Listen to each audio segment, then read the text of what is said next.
কারণ শিক্ষানীতি পরিবর্তনের কথা আসছেই বা কেন? স্বাধীনতার 50 বছর পার হয়ে গেছে, বেশিরভাগ মানুষ মুসলিম, আমরা মুসলিম পরিবারের সন্তান। তো এখানে শিক্ষানীতি থাকবে মুসলমানদের অনুকূল, এটি স্বাভাবিক, কিন্তু এখানে পরিবর্তন, সংস্কার এগুলোর কথা আসছেই বা কেন? তার মানে এখানে শুরু থেকে দার্শনিক একটা সমস্যা আছে, ফিলোসফিক্যাল সমস্যা। সেটা হচ্ছে যে আমরা এখানে, ওই যে ভাই একটা কথা বলেন একটু আগেই, যে আমরা পশ্চিমাদেরকে আমাদের রোল মডেল মনে করছি আর কি। তো এখানে মূল সমস্যাটা হচ্ছে যে আমরা পশ্চিমাদের দাসত্ব, এখানে একটা শুধু শিক্ষাক্ষেত্রে দাসত্ব না, আমরা এখানে পুরো তাদের দর্শনগুলোকে কপি করছি। এবং আমরা মৌলিক কয়েকটা পয়েন্টে এখন একমতে পৌঁছাতে পারি নাই পুরো জাতি, যে আল্লাহ রাব্বুল আলামিন আমাদের সৃষ্টিকর্তা। আল্লাহ রাব্বুল আলামিন সর্বশেষ নবী মুহাম্মদ সাল্লাল্লাহু আলাইহি ওয়াসাল্লামকে সর্বজ্ঞানী মানুষ করে পাঠিয়েছেন, এবং আল্লাহ রাব্বুল আলামিন স্বয়ং হচ্ছেন জ্ঞানের মূল উৎস। আমি যদি কোরআন থেকে বলি, আল্লাহ রাব্বুল আলামিন বলেছেন ওয়াল্লামা আদম আল আসমাআ কুল্লাহা। আল্লাহ রাব্বুল আলামিন আদম আলাইহিস সালামকে সৃষ্টি করে তিনি নিজে, সুবহানাল্লাহ, আল্লাহ পাক নিজে আদম আলাইহিস সালামকে সব নাম শিক্ষা দিয়েছেন। মানে আমাদের রব আল্লাহ রাব্বুল আলামিন নিজেই হচ্ছেন জ্ঞানের মূল উৎস। তাহলে আল্লাহ রাব্বুল আলামিনের সাথে সম্পর্ক না করে কোথা থেকেই বা আমরা জ্ঞান পাবো?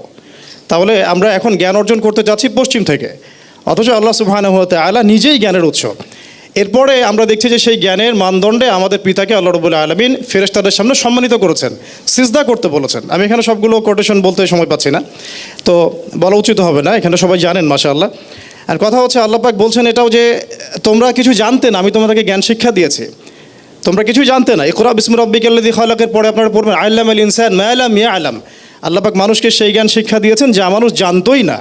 তাহলে জ্ঞানের মূল উৎস যিনি, তার সাথে যদি আমাদের সম্পর্ক না থাকে, শিক্ষানীতিতে যদি তার সাথে আমাদের মূল কানেকশন না থাকে, কিভাবে আমরা জ্ঞানী হতে পারি? জ্ঞানের সাথে আরও সম্পর্ক আছে আদবের। আমরা দেখছি এখন পুরো শিক্ষা সিস্টেম থেকে আদব উঠে যাচ্ছে, ইভেন ইনক্লুডিং অনেক মাদ্রাসা থেকেও। কোনো ক্ষেত্রে আমরা বেয়াদবি লক্ষ্য করছি অনেক ক্ষেত্রে। জ্ঞানের সাথে সম্পর্ক তাজকিয়ার, আত্মশুদ্ধির, যেখানে একজন মানুষ সার্টিফিকেট অর্জন করছে কিন্তু অন্যের উপর জুলুম করছে, সে কীভাবে জ্ঞানী হতে পারে?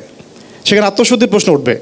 আরও ব্যাপার আছে এখানে, যখন আমরা একটা বিষয়ে একমত হয়ে যাই যে হ্যাঁ, আমরা যারা মুসলিম, আমরা আল্লাহকে বিশ্বাস করি, তার রাসূলকে বিশ্বাস করি, আসমানি কিতাবে বিশ্বাস করি, আমাদের জন্য এখন সমস্যাটা সলভ করা অনেক সহজ।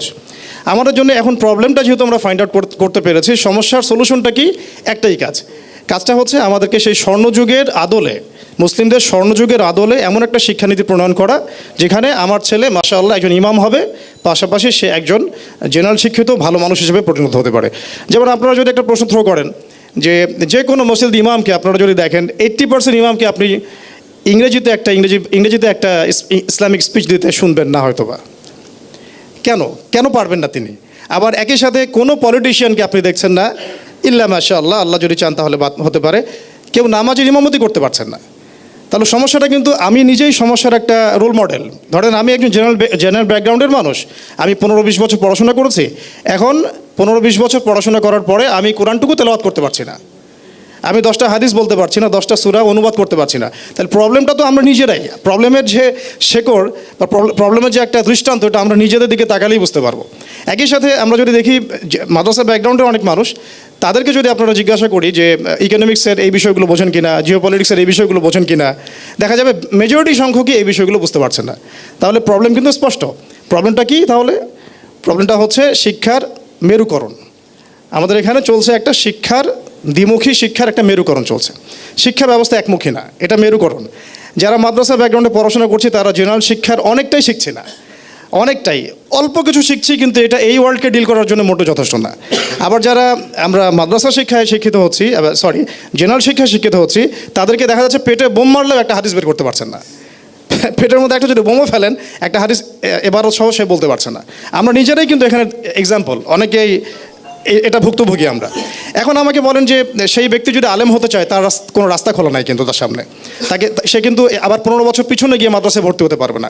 তাহলে সলিউশনটা এখানেই ছিল যে আমরা যদি এই দ্বিমুখী শিক্ষা ব্যবস্থাটাকে একমুখী করতে পারি, বা এখানে যে ত্রুটিগুলো আছে উভয়মুখী ত্রুটি, এটাকে যদি সংস্কার করতে পারি, প্রবলেম সলভ হয়ে যায়। অ্যান্ড এই প্রবলেম সলভটা সবচেয়ে শ্রেষ্ঠ একটা মাধ্যম হচ্ছে রাষ্ট্র। যদি রাষ্ট্র চায় এবং রাষ্ট্রের যদি একটা এর প্রতি সুদৃষ্টি থাকে, এই কাজটা আমার মনে হয় যে 80% ডান, সহজ হয়ে যায়। কিন্তু দুর্ভাগ্যজনক হচ্ছে এই যে 15 বছরের কথা বলছেন, 15 কেন, আপনি আরও 15 বছর পিছনে যান, কেউই করেন এই কাজটা। শুধু এই বিগত সরকারকে দোষ দিয়েও কোনো লাভ হবে না। তার আগে যারা ছিল তারাও এই কাজটা করে নাই, অ্যাজ সিম্পল অ্যাজ দ্যাট। তারপরে তার আগে যারা ছিল তারাও কিন্তু এই কাজটা করে নাই। বিগত 50-60 বছর থেকে একই সিলসিলা চলে আসছে, দ্বিমুখী শিক্ষা ব্যবস্থাকে একমুখী করা হচ্ছে না। বা তাদের ত্রুটিগুলোকে ফাইন্ড আউট করে সেখানে কাজ করা হচ্ছে না। কি সমস্যা যদি একটা মাদ্রাসার ছেলে ইংরেজি শেখে, কি সমস্যা? সে যদি সায়েন্স শেখে, সমস্যাটা কোথায়? সে যদি ইকোনমিক্স শেখে, তাহলে সমস্যাটা কোথায়?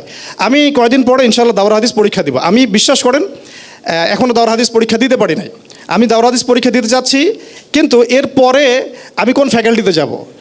কয়টা দাওরা হাদিস প্রতিষ্ঠানে পাশ করার পরে আমাদের ভাইরা কতজন ইসলামিক ইকোনমিক্সে পড়াশোনা করছেন, ইসলামিক ফাইন্যান্স নিয়ে কয়জন পড়াশোনা করছেন, কয়জন ইসলামিক জিও পলিটিক্স নিয়ে পড়াশোনা করছেন? তাহলে আমরা কীভাবে মানে বহির্বিশ্বে গিয়ে ইসলামের দাওয়াতটা দিব কীভাবে?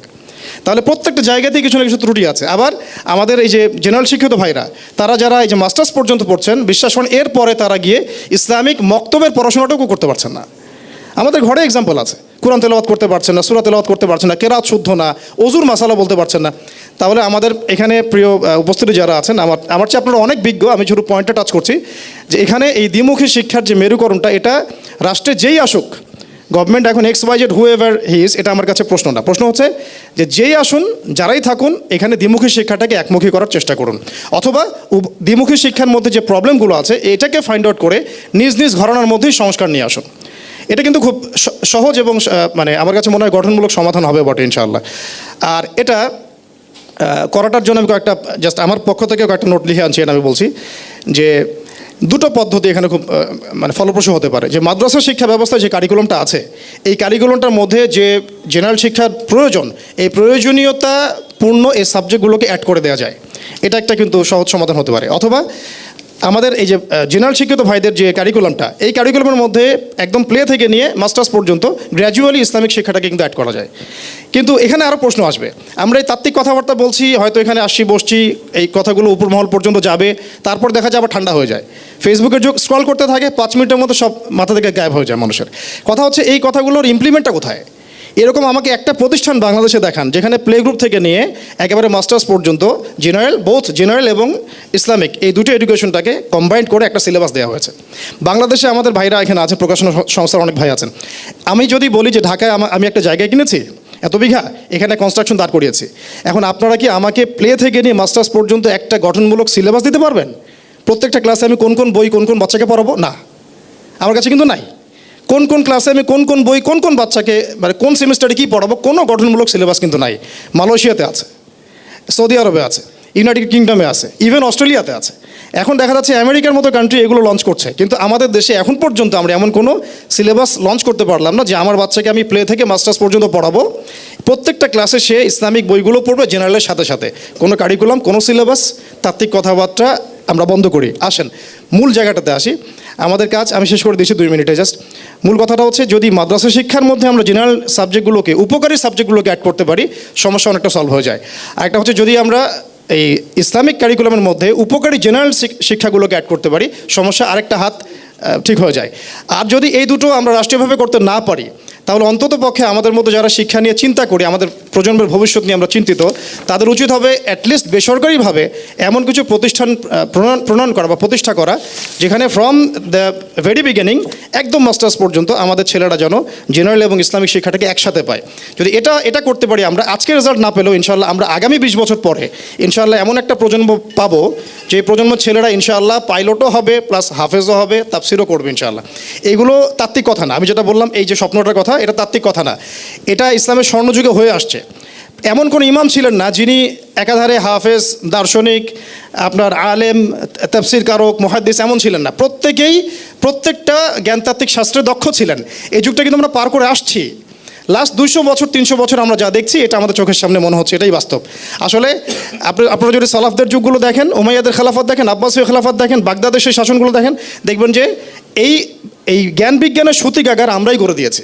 তাই আমি যে কথাগুলো বলছিলাম যে এগুলো জাস্ট তাত্ত্বিক কথাবার্তার মধ্যে রাখলে হবে না, প্র্যাকটিক্যালি ইমপ্লিমেন্ট করতে হবে। আল্লাহ পাক যেন ওই কাজটা আমাদের করে দেখানোর তৌফিক দান করেন।